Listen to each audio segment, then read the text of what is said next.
Eklavya education centre के इस बेहद ही खास एपिसोड में आप सभी का स्वागत है। तो आज के इस एपिसोड में हम जानने का प्रयास करेंगे कि मेष राशि वालों के लिए अप्रैल 2024 कैसा रहेगा। अर्थात हम जानने की कोशिश करेंगे कि कर्म और आय के स्थान पर यानी क्या स्थिति रहेगी, हम चर्चाएं करेंगे। इसके साथ ही हम चर्चाएं करेंगे मेष राशि वालों के लिए अप्रैल में रिलेशनशिप कैसा रहेगा, उन पर हम बातें करेंगे। और इसके साथ ही शिक्षा और स्वास्थ्य से संबंधित तथ्यों पर हम जानकारी प्राप्त करने की कोशिश करेंगे। तो चलिए इस एपिसोड का हम शुरुआत करते हैं। सबसे पहले हम जानने की कोशिश करेंगे कि अप्रैल महीने में कर्म और आय स्थान की क्या स्थिति रहेगी।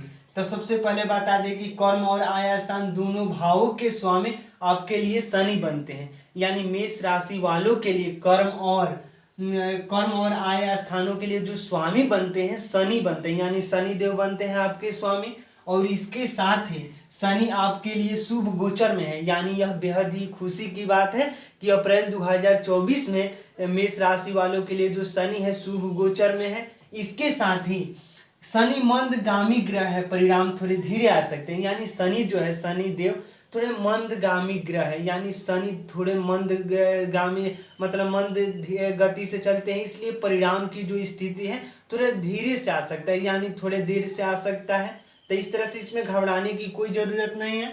इसके साथ ही धन आस्थान के जो स्वामी बनते हैं शुक्र बनते हैं, यानी धन आस्थान की जब हम स्वामी की बातें करते हैं तो शुक्र बनते हैं। और इसके बाद शुक्र का गुरु के साथ आकर युति बनाना तो निश्चित तौर पर आपके लिए धन में भी वृद्धि देखने को मिलेगी। यानी जैसे ही शुक्र और गुरु के साथ युति बनेगा तो आपको निश्चित तौर पर यानी मेष राशि वालों के लिए धन में बढ़ोतरी होने की संभावनाएं बढ़ जाएंगी।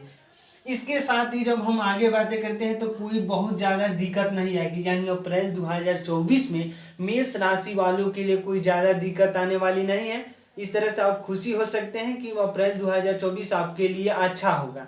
इसके साथ ही हम जब अप्रैल महीने में रिलेशन की स्थिति की बातें करेंगे कि आखिर रिलेशनशिप कैसा रहेगा, लव लाइफ कैसा रहेगा, जब उन पर हम चर्चाएं करेंगे तो कुछ ना कुछ खराब रह सकता है। यानी कुछ ऐसे कारण हो सकते हैं जिससे आपकी जो रिलेशनशिप है थोड़ा बहुत मनमुटाव हो सकता है, तो उसमें कोई मतलब बड़ा दिक्कत नहीं हो सकता है। इसके साथ आपके अंदर थोड़ा गुस्सा आ सकता है, यानी जितने भी मेष राशि वालों के व्यक्ति मेष राशि वाले व्यक्ति हैं थोड़ा आप अपने गुस्से पर कंट्रोल करिए, क्योंकि अप्रैल माह में यह जो वेद बताता है कि आपके अंदर थोड़ा गुस्सा आ सकता है। तो इस तरह से हमें गुस्सा पर कंट्रोल करना चाहिए।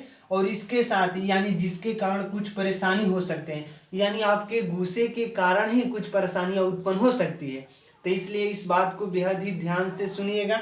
और इसके साथ जब हम 13 अप्रैल के बाद का समय थोड़ा खराब रहेगा, यानी 13 अप्रैल से पहले का जो समय रहेगा थोड़ा अच्छा रह सकता है, लेकिन 13 अप्रैल के जैसे ही बाद की बातें होंगी तो थोड़ा खराब रह सकता है। तो इसलिए हमें सचेत रहना चाहिए। और इसके साथ ही जिनके घर में संतान आने वाली है उनके लिए समय बढ़िया है, यानी जिनके घर में अगर संतान का आने का आगमन हो रहा है तो वह समय जो है अप्रैल महीना बहुत ही अच्छा है, मेष राशि वालों के लिए है।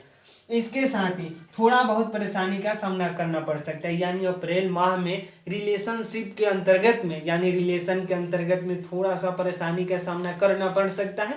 तो इससे कोई ज़्यादा घबराने की जरूरत नहीं है। अब इसके आगे हम जानने का प्रयास करेंगे स्वास्थ्य और शिक्षा से संबंधित कि आखिर स्वास्थ्य और शिक्षा के अंतर्गत में अप्रैल 2024 में क्या स्थिति है। तब तक इस तथ्यों को आप एक बार पुनः देखिए।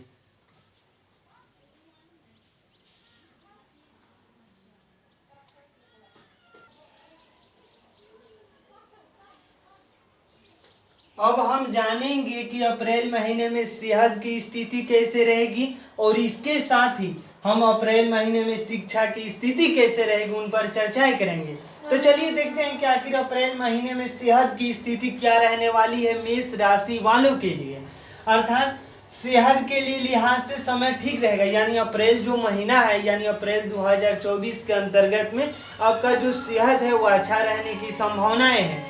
इसके साथ ही स्किन की समस्या होने की संभावना, यानी स्किन से संबंधित कुछ रोग हो सकते हैं, यानी स्किन से संबंधित रोग होने की संभावनाएं थोड़ा बहुत है। इससे घबराने की कोई जरूरत नहीं है, लेकिन स्किन से ही समस्याएं हो सकती है, तो इससे आप सचेत रहिए। और इसके साथ ही केतु छठे भाव में, यानी जो केतु है वह छठे भाव में है और जिसके कारण यानी बीमारी के कारक केतु ही है। यानी जो केतु के अप्रैल महीने में अप्रैल माह में छठे होने के कारण ही बीमारी होने का कारक है, यानी केतु ही बीमारी का कारक है।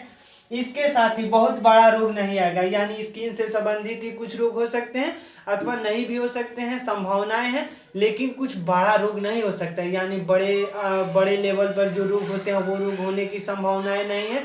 तो इस तरह से हमें अच्छे मतलब कोई दुखी होने की जरूरत नहीं है। और इसके साथ ही गुरु की दृष्टि भाग्य स्थान के ऊपर है, यानी जो गुरु की दृष्टि है मेष राशि वालों के लिए अप्रैल 2024 में भाग्य से ऊपर है, यानी दृष्टि भाग्य स्थान के ऊपर है। जब हम शिक्षा की चर्चाएं करते हैं यानी अप्रैल 2024 के अंतर्गत में मेष राशि वालों के लिए जो शिक्षा से संबंधित जो प्रावधान है वह है कि गुरु और बुध लग्न के ऊपर से आकर बैठे हुए हैं, यानी जो गुरु और बुध है यानी गुरु और बुध लग्न के ऊपर से आकर बैठे हुए हैं मेष राशि वालों के लिए, यानी मेष राशि वालों के लिए। और पढ़ाई में कोई दिक्कत नहीं आएगी, यानी जो अप्रैल 2024 है इसमें पढ़ाई में कोई दिक्कत आने की संभावनाएं नहीं दिख रही है। और इसके साथ ही गुरु भाग्य स्थान के स्वामी है, इस वजह से आपके लिए समय बहुत बढ़िया रहेगा, यानी जो गुरु है भाग्य स्थान के स्वामी है, तो इसके लिए जो मेष राशि वालों के लिए जो अप्रैल है वो अच्छा रहने की संभावना है शिक्षा से संबंधित, यानी शिक्षा के क्षेत्र में आप कुछ अच्छा कर सकते हैं। तो आज के इस बेहद ही खास एपिसोड में हम जानने की कोशिश किए कि मेष राशि वालों के लिए अप्रैल 2024 कैसा रहेगा। जैसे कर्म और आय के स्थान पर हम चर्चाएं किए, इसके बाद हम चर्चाएं किए शिक्षा पर, इसके बाद लव यानी रिलेशनशिप पर हम चर्चाएं किए, इसके बाद हम चर्चाएं किए शिक्षा पर यानी स्वास्थ्य और शिक्षा पर। तो तमाम तरह के हम चर्चाएं कर चुके हैं और हम आशा करते हैं कि आप अप्रैल 2024 में अच्छे तरह से रहेंगे और स्वस्थ रहेंगे और मस्त रहेंगे। तो आज के इस बेहद ही खास एपिसोड में बस इतना ही। अगर आप हमारे चैनल के साथ नए जुड़े हैं और वीडियो अच्छा लग रहा है, कुछ सीख पा रहे हैं इस वीडियो के माध्यम से, तो हमारे चैनल को कर दीजिए सब्सक्राइब, ताकि हमारे द्वारा अपलोड किया गया हर वीडियो आपके पास सबसे पहले पहुंच जाए। तो धन्यवाद, थैंक यू।